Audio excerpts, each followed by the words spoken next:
1 Samuel 29 and verse number 1.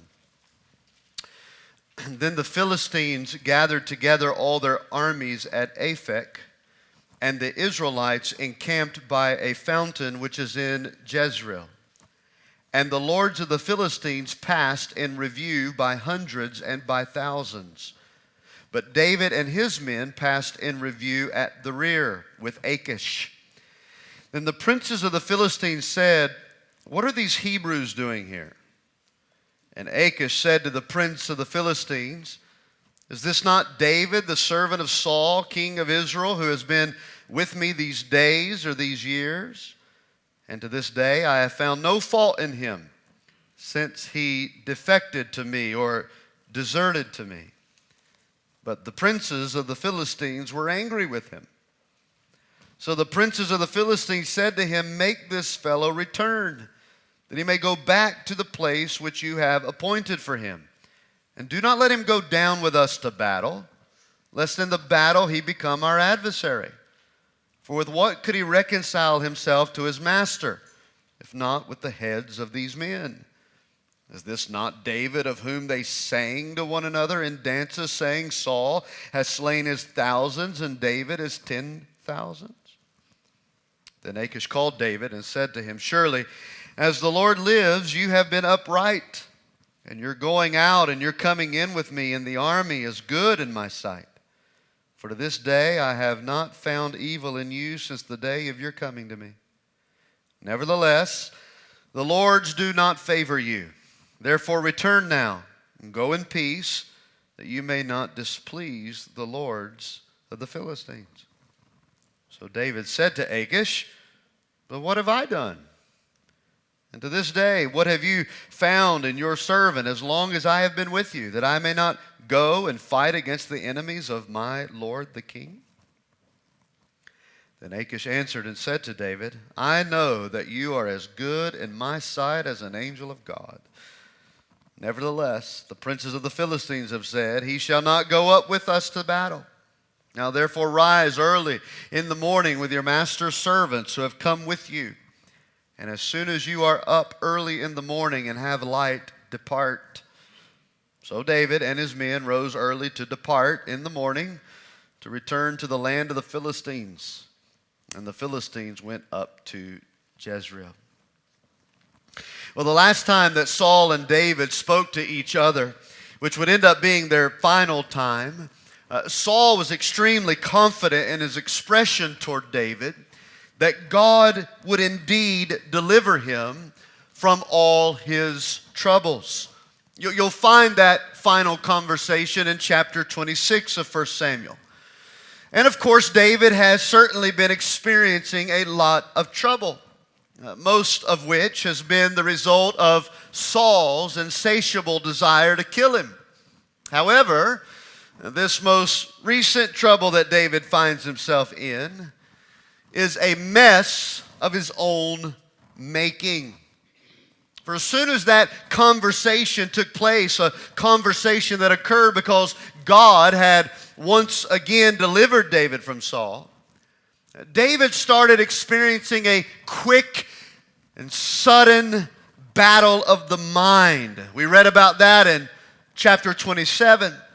We see him stressed and tired and anxious, and as a result, he's convinced himself that he is going to die by the hand of Saul, no matter what he does and no matter how far he runs and hides. So he decides that the best thing for him to do is to go over into enemy territory and there hide from Saul by keeping company with the Philistines.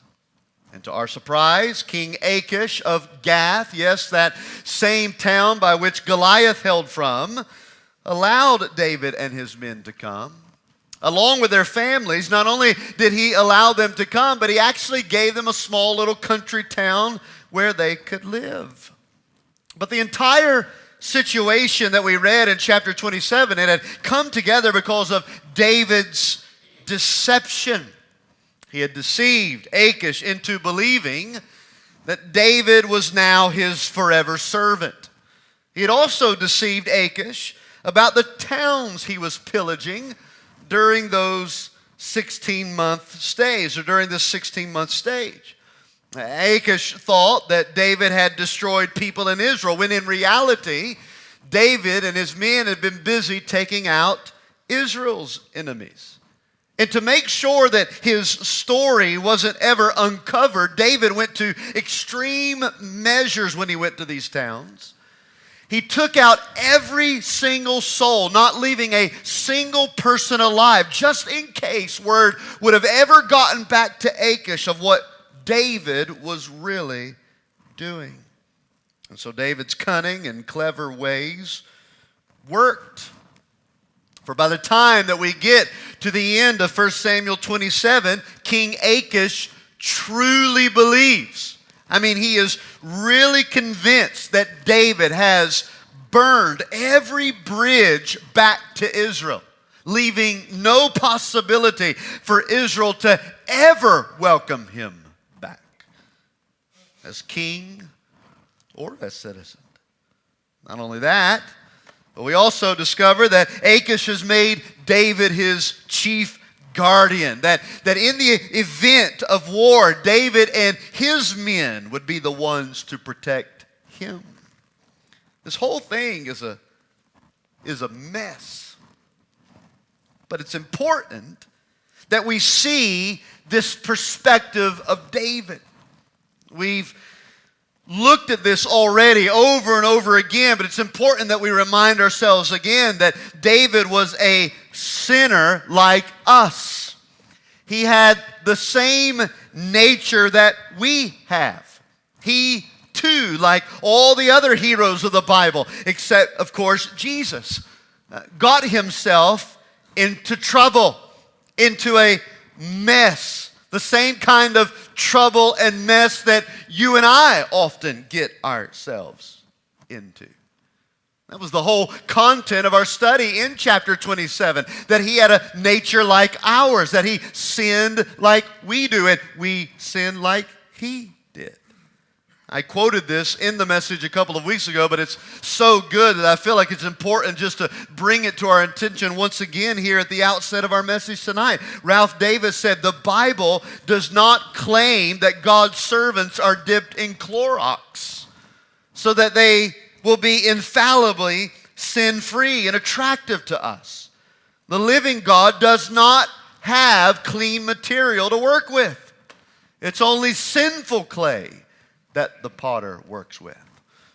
That includes David, that includes me, and that includes you. Sinclair Ferguson, in his book Devoted to God, said it is always a shock to our pride when we discover that we are sinners, not merely people who occasionally sin. I want you to think about that tonight. It is always a shock to our pride when we discover we are sinners. Sinners. Not just people who occasionally sin. Yes, we have been saved from sin's penalty, and one day we will be saved from sin's presence, but we are right now still being saved. We are still being saved from the power of sin. We are sinners saved by grace. That's what we are. We are sinners saved by grace. And what we find here is David, in his sinful ways, having made an extreme mess of this entire situation.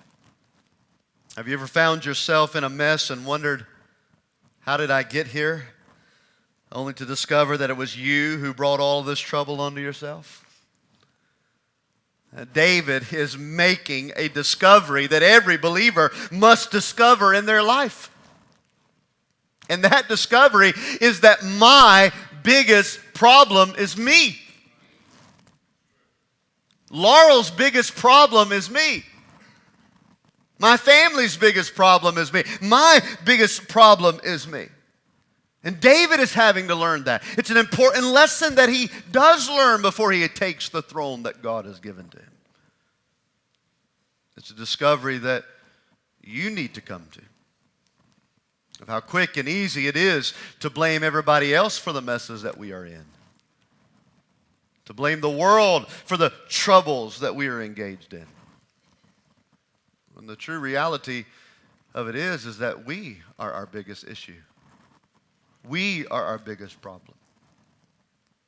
Jesus said that clearly in the New Testament as he taught his disciples, that it is not that which is on the outside that defiles a man. It's that which is on the inside that comes out of him that is defiling.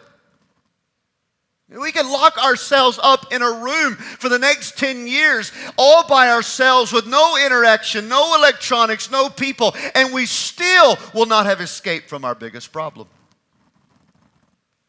Because our biggest problem lies within ourselves. Our sinful hearts. Our depraved being. That is why a man such as David gets himself into this mess. And he continues to discover this because this situation that he puts himself in grows from bad to worse. And what's interesting here is that David has been delivered over and over again, hasn't he?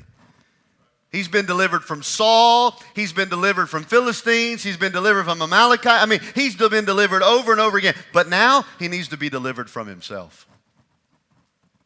This is a terrible situation. He's in a mess. In fact, let's look at it. I've only got really 2 points here that I want to show you in the terms of an outline, but then I want to give you some practical things to think about as we close this up here in just a little while. Number one, David's mess. That's the first thing I wrote down.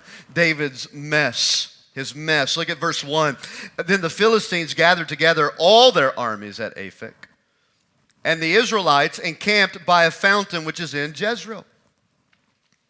So after having spent some time with Saul and the witch of Endor last week, verse 1 reminds us of the predicament that we left David in at the beginning of 1 Samuel 28. The Philistines had gathered together for war against Israel. Achish goes and gets David and says, look, you and your men are coming with me to fight against Israel. So now David has a new problem. We left that off in verse 2 of 1 Samuel 28. If David goes, he's a dead man by the hand of Israel. If he refuses to go, he's a dead man by the hand of Achish. The mess that David made, it just gets messier and messier. What is he going to do?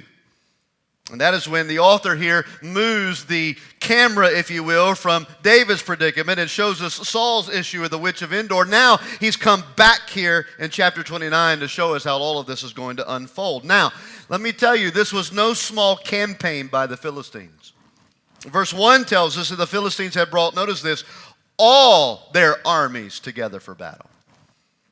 They have not left anyone behind. And we already know that Saul is terrified out of his mind. We looked at that last Wednesday night as we see him running to the witch of Endor, just trying to get somebody to tell him what to do. So in terms of strategy and strength, the Philistines here seem to have the upper hand. And that is exactly why we see here in verse 2, the lords of the Philistines. Now, who were these lords of the Philistines and what are they doing there? Well, these were the 5 kings or the 5 rulers of the Philistine cities. Achish was just one of those 5. And as we will see here in a moment, he appears to be at the bottom of the totem pole, so to speak. Now, this is such a big campaign, such a huge deal that all 5 of these kings and rulers show up. And when the rulers and commanders of the armies come and see David and his 600 men with Achish, they said in verse 3, look at it, what are these Hebrews doing here? Well, this is not a welcoming question, by the way. It was not, oh, what are these Hebrews doing here? This is great. I couldn't imagine a better scenario than the people we hate the most to come here and help us take out Israel. This is wonderful. Would you guys like a cup of coffee, maybe a donut before we go knock some heads off?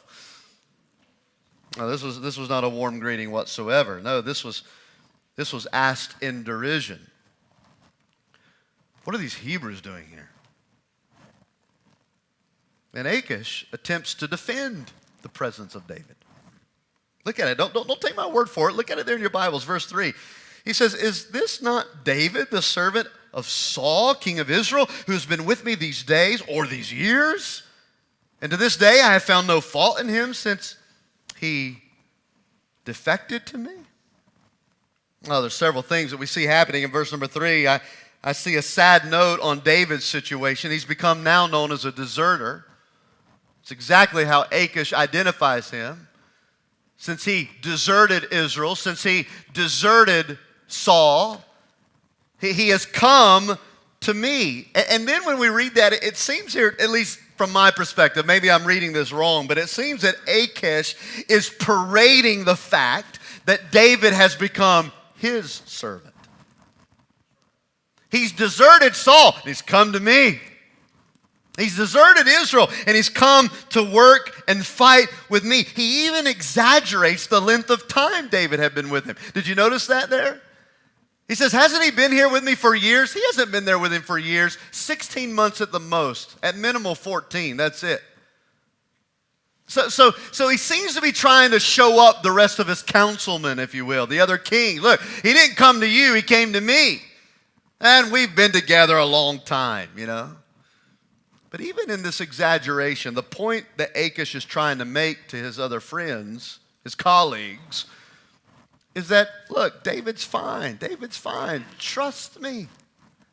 He's the real deal. I have found no fault in him whatsoever. Now, of course, we know that Achish has been sorely duped by David, hasn't he? And it's becoming more and more obvious that King Achish was an extremely gullible figure. I mean, let's just retrace our steps for just a moment. This is the same Achish who believed that David was a madman all the way back in 1 Samuel 22, when David pretended to be crazy in order to escape death. Achish said, this guy's out of his mind. He's lost his mind. He's a madman. He's crazy. And then he lets him go. Now he is fully bought into David's deception. But what's clear to me is that Achish is the only one who's bought into that. Doesn't seem to be the the sharpest knife in the drawer, you know. Verse 4, look at it. But the princes of the Philistines, they were angry with Achish. And they said, are you kidding me? Make this fellow return that he may go back to the place which you have appointed for him. And do not let him go down with us to battle, lest in the battle he become our enemy. For with what could he reconcile himself to his master? Speaking of Saul. How is he going to reconcile himself to the Saul unless he does so with the heads of these men, these Philistines? After all, is this not David of whom they sang to one another in dances, saying, Saul has slain his thousands and David his 10,000? It seems to me that these other kings, these leaders, seem to have far more sense than Achish does. They took David's reputation seriously. Achish, have you forgotten the song that they wrote and they kept on singing over and over and over again? I mean, it was number 1 on the charts in Israel. We couldn't go anywhere without hearing it over and over again. Saul has slain his 1,000, but David is 10,000s. We're tired of that song. Did you forget about that song, Achish? After all, they were singing it about us. Did you forget all the deaths that David brought upon our people? You see, these other 4 men, they took David's reputation seriously. And they also saw the advantage that David could gain by turning on them in the middle of the battle. He says, how else is he going to reconcile to Saul? In other words, they knew that if there was any remote possibility that David actually could reconcile with Saul, that it would have to be done by bringing back the heads of Philistines. So the response to Achish, absolutely not. He's not going with us. No, Achish, you've messed up on this one. Send him back. You're foolish to have him here. He could turn on us. David's mess. But this turns in quickly and secondly to God's mercy. God's mercy. Achish then, after receiving this news, goes back to David. Look at it in verse 6. Surely as the Lord lives. Interesting note there. He's a pagan. Surely as the Lord lives, you have been upright, and you're going out and you're coming in with me, and the army is good in my sight. For to this day I've not found evil in you since the day of your coming to me. Nevertheless, the Lords don't like you. I like you, David, but they don't like you. I voted for you, but I got outvoted.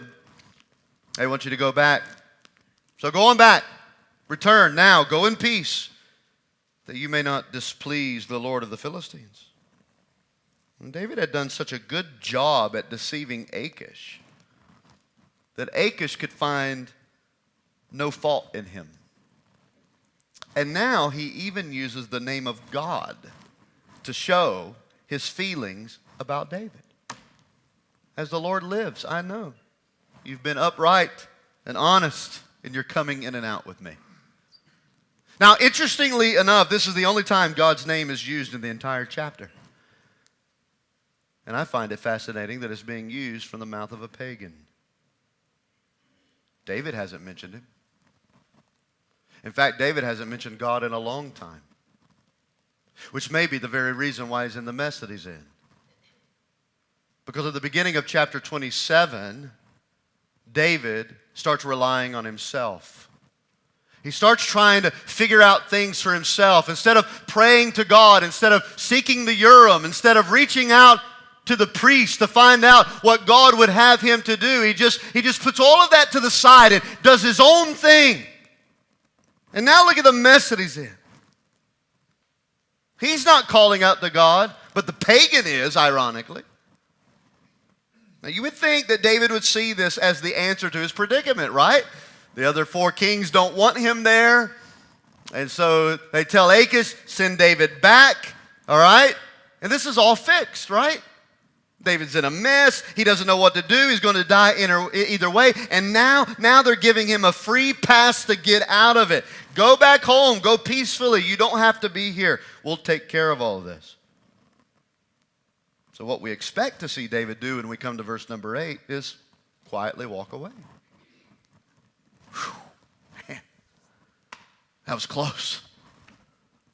I saw myself as a dead man today. I cannot believe that they're sending me back. This is unbelievable. Come on, fellas, pack up your stuff. Let's get back before they change their minds.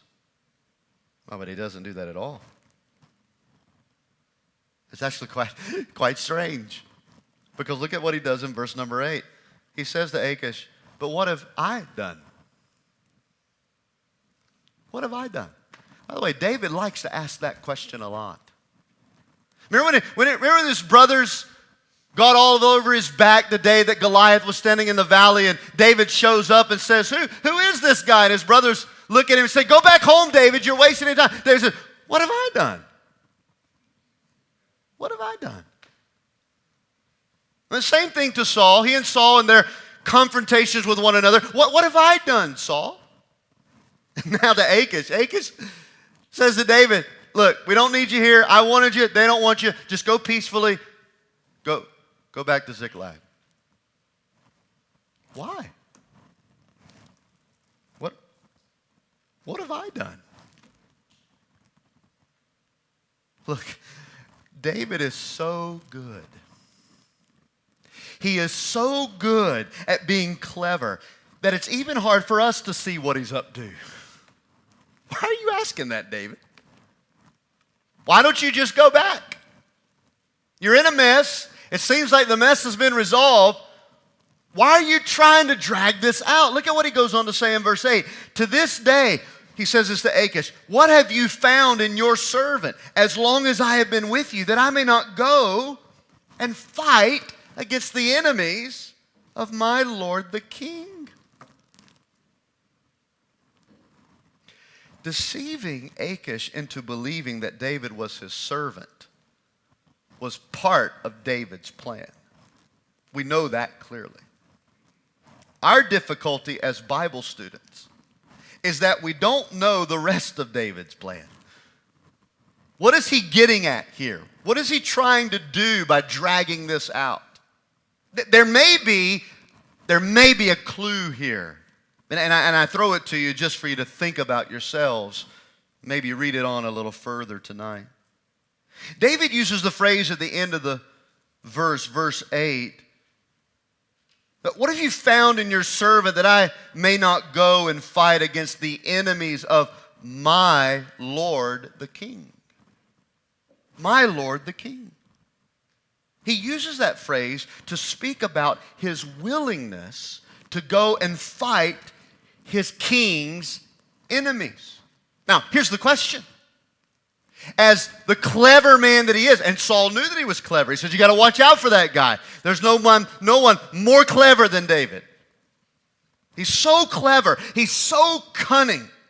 Was David actually referring to King Saul while using verbiage that caused Achish to think he was actually talking about him? He doesn't use Achish's name here. He doesn't use Saul. He's not blowing his cover. He just simply says to them, what have I done? What have you seen in me that you're not going to let me go fight against the enemies of my Lord the King? Now, the way you study that little phrase throughout 1 Samuel, you'll find that David always referred to Saul with such attribute. He always referred to Saul as my Lord the King. My Lord the King. My Lord the King. You see, Achish perhaps thought he was referring to him. But is it possible that a part of David's plan, he was actually referring to Saul? After all, in all this deception, David never once betrayed Israel. He betrayed Achish, but he never betrayed Israel. He never betrayed Saul, not one time while in the land of Philistia. He has maintained his faithfulness toward all of them. And if this is what David meant, then David's plan all along was to go with the Philistines and then at some point, at the right moment, turn against them. This is why he's not walking away quietly. But what David didn't know is that God had another plan altogether. Look at verse 9. Then Achish answered and said to David, I know that you are as good in my sight as an angel of God. Man, David is good, isn't he? He has got Achish so deceived that now he's referring to him as an angel of God. He's so deceived. It's the same thing you call your kids. Isn't he an angel? No, he's not an angel. He's deceived you. David has deceived Achish. He's so good. He's so good. He's been so good that Achish thinks he's an angel. Nevertheless, he says, the princes of the Philistines have said, he shall not go with us to battle. Now therefore rise early in the morning with your master's servants who have come with you. And as soon as you are up early in the morning and have light, depart.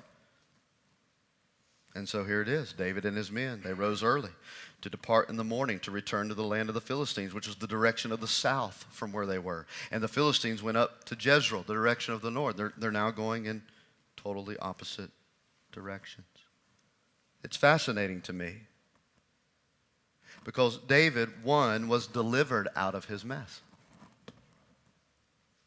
We see that here. God came to him even in his foolishness and provided a way of an escape. He delivered him out of his mess. But not only that, David was kept away from the very battle that would end Saul's life. Now, we already know that's going to happen. If you missed it last week, you're going to have to go back and watch it and study it again. The witch of Endor, Samuel coming back, telling him, this time tomorrow you're going to be with me. In other words, you and your sons, you're going to die. So this is going to be the battle that's going to take Saul's life. And God has orchestrated it to ensure that David is not near when this happens. And the other interesting thing here is that David was blocked by God for any potential plan on his part to save Israel, if indeed that was what he was planning. Because part of what Samuel was also articulating to Saul was not only are you and your sons going to die, but God is going to give the Philistines the victory here over Israel. And so to make sure David doesn't interfere with that in his providence, in his sovereignty, he makes sure that David is not anywhere near to try to stop God's plan. It's always fascinating how God is working together behind the scenes, putting everything in a way that we don't even know or realize. It was more than just David being delivered. It was making sure that all of God's other purposes were carried out. So when we look at this, do we say divine deliverance or lucky break? Of course, as God-fearing people who understand who God is in terms of His character and how He works in this world, this is no lucky break. This is divine deliverance. Divine deliverance. Now you look and you say, Pastor, what in the world does this chapter have to do with the church? What does this have to do with me? 3 things I want you to observe with me as we close this out. And I wrote these here in my notes, and perhaps you can write them down in yours and just meditate and think about this as you go back and reread chapter 29. All right, here's the first thing I want you to think about. The first observation is this: God was quiet but obvious. All right? God was quiet but obvious. You see, the surprising mark of God's deliverance in chapter 29, as we've already noted, is that it says nothing about God's deliverance. Without Achish's reference to God, there would be no mention of God at all in this chapter. Yet, He's obvious. He's obvious. As the undercurrent of an ocean, God is always present in our lives. And He is always working to fulfill His every purpose for us. And let me just apply this very personally tonight. Because you may feel as if God is quiet in your life right now. But that doesn't mean He's not there. He may be quiet, but I guarantee you this: He's there. You may not can see it, but He is the undercurrent of your life who is working the ins and outs of the waves that He desires to manifest itself in your life. Sometimes in our lives, God is very loud, but a whole lot of the time, He's very quiet. But even when He's quiet, look and see that it is obvious He is working all things together for His purpose to them who love Him. Listen to me tonight. God is never, He is never a bystander in the affairs of our life. Never. It does not matter what is going on. It doesn't matter what is unfolding, what is transpiring. He is never a bystander in your life. He has never been a bystander in this church, and He has never been a bystander in this world. His hand is involved in everything. Everything that you're facing right now, His hand is involved in it. Everything that is going on in this world, yes, even in COVID-19, He is involved in it all. He's not a bystander. I think one of the biggest surprises that we will face when we get to glory is when God reveals to us just how much He did that even we detest.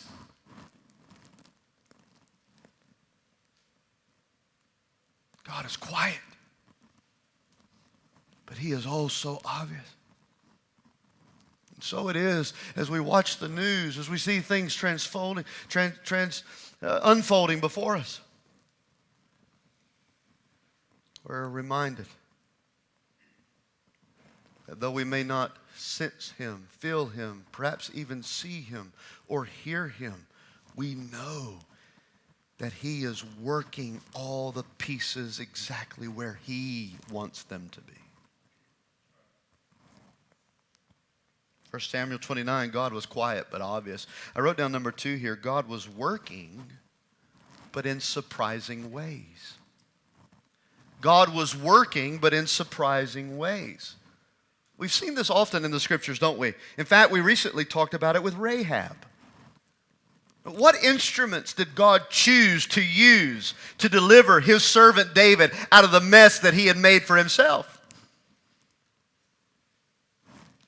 Well, he used the enemy. He used the Philistine lords to bring salvation to David, to bring deliverance from his mess. We see that with Rahab. God used a lady of the night to save Israel and to bring them victory in Jericho. All throughout the Scripture, we see God working, and it often surprises us what He is doing. It's a reminder that we can't put God in a box, can we?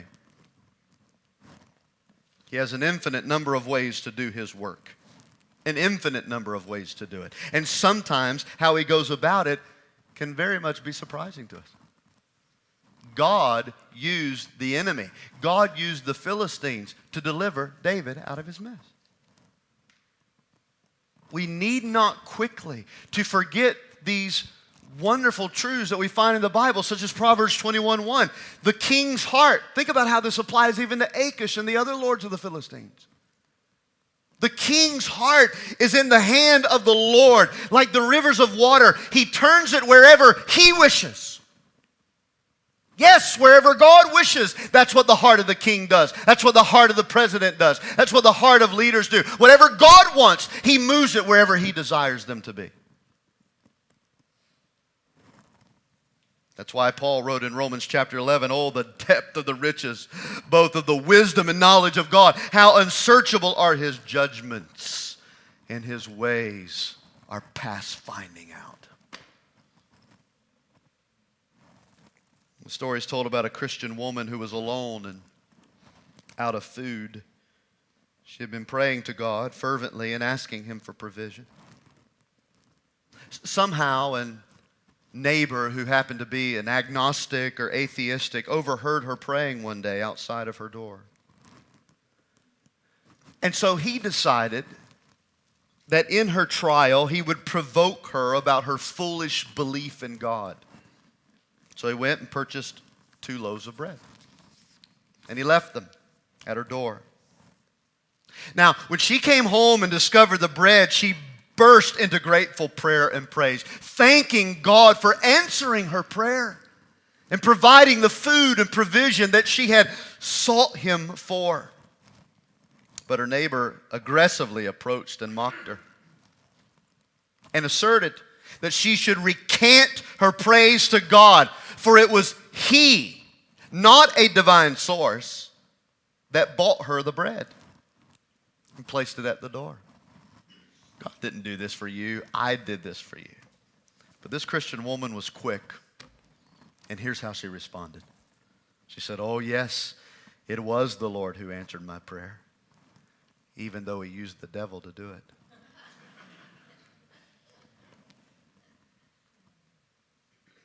God's ways are often surprising, isn't it?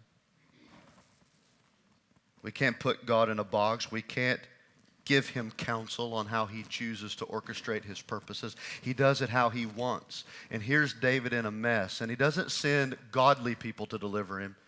He uses the enemy to deliver him.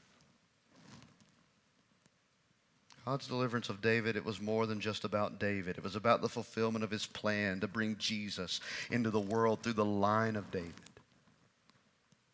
showing us that God will use whomever He chooses and whatever He chooses to fulfill His ultimate purposes. And then I wrote this third thing down.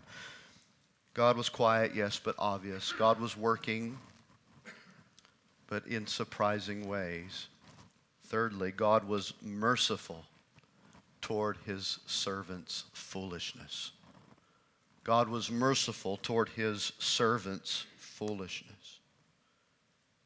You know, the mercy of God is tenacious, isn't it? It's inexhaustible. He's not short-tempered with us.